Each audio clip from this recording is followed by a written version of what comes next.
Have you ever wondered how much a C3R1 Raiden Shogun can do? Yeah, today I'm going to be pushing Raiden to her limits. That's the new series name for this. It used to be how much damage, but let's go ahead. Pushing to the limits, Raiden Shogun. Let's see.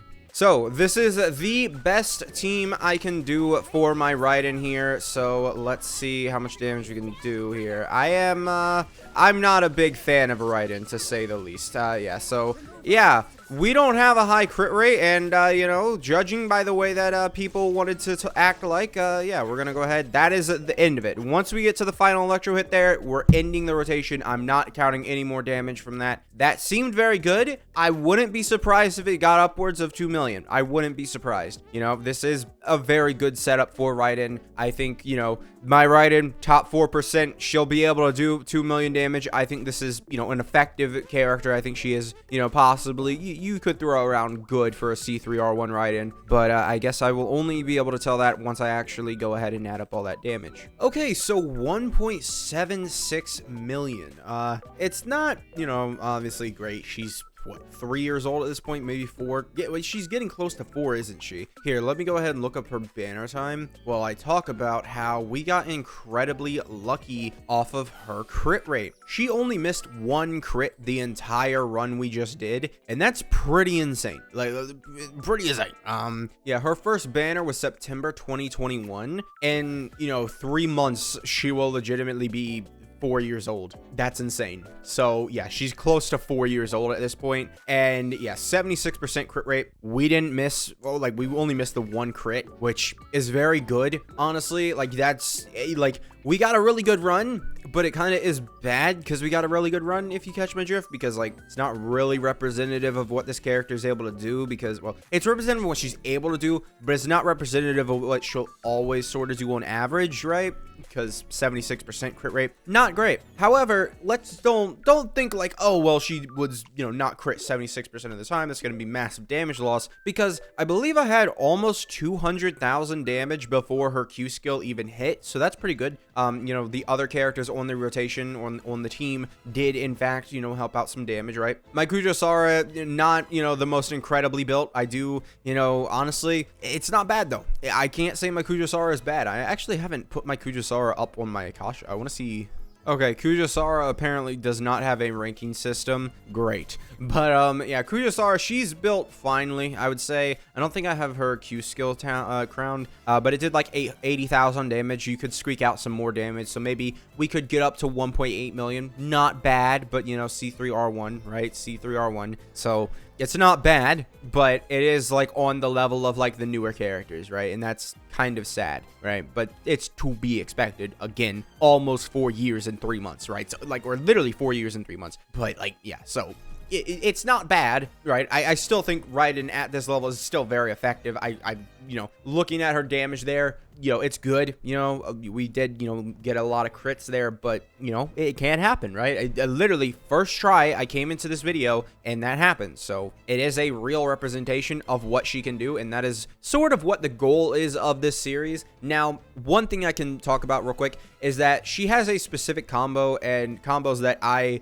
personally was not able to pull off. I tried her charge attack combos. I know there is a plunging. I could not get the plunging to work for me. I don't know why. Maybe you have to have high ping in order to be able to do it, but I was not able to do the plunging at all. So yeah, that didn't work for me. I tried the charge attack. It just felt too clunky and awful. I believe the one that I was trying was N3 charge 3 times, and then I think just N4 at the very end. As I believe the combo that I was doing, which it was okay, right? I didn't really just get it to work though, so I just figured whatever.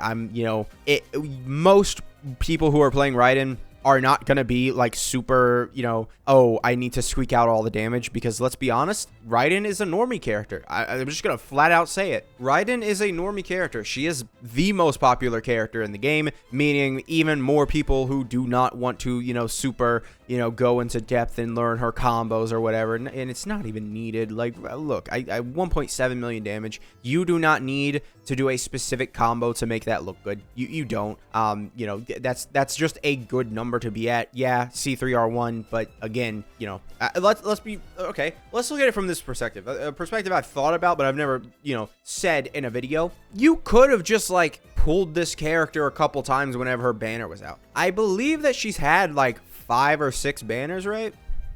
So her initial banner, and then her rerun in 2.5. She also got a rerun in 3.3, so that makes 3. And then she also got another rerun when she got another rerun in 4.3, and then in 5.0, I believe she got another rerun. So yeah, that's 5.0. And then this update, she got another rerun. So she's at 6 reruns.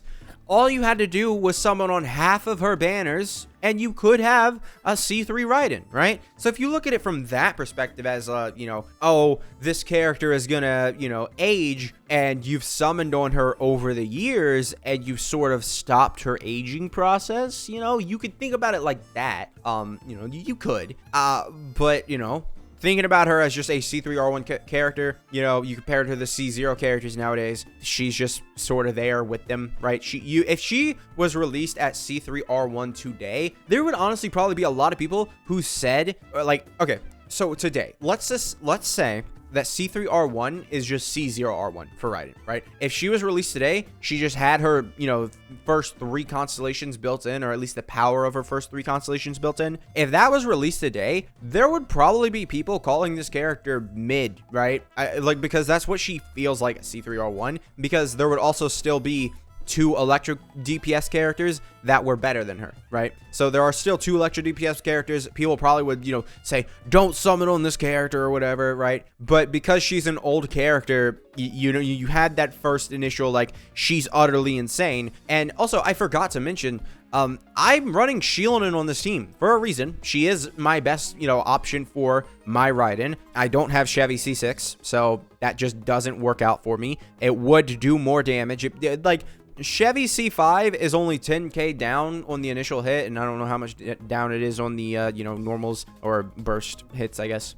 But yes, Chevy C6 would definitely increase our damage. So that's another thing. And it was also increased Kujou Sara's damage on top of that. So yeah, that is sort of the pushing to the limits Raiden. I wanted to, you know, sort of rebrand the how much damage, since it doesn't seem to be that much popular of a series. So I figured breaking the limits, or whatever I could end up calling this, you know, it'd be a nice fun title. And it would sort of give the idea of what I'm trying to do with the series, and just push these characters, figure out how much damage they're able to do, how much damage their team is able to do, right? So yeah, thank you guys for watching. Make sure to subscribe, and I will see you guys next time. Goodbye.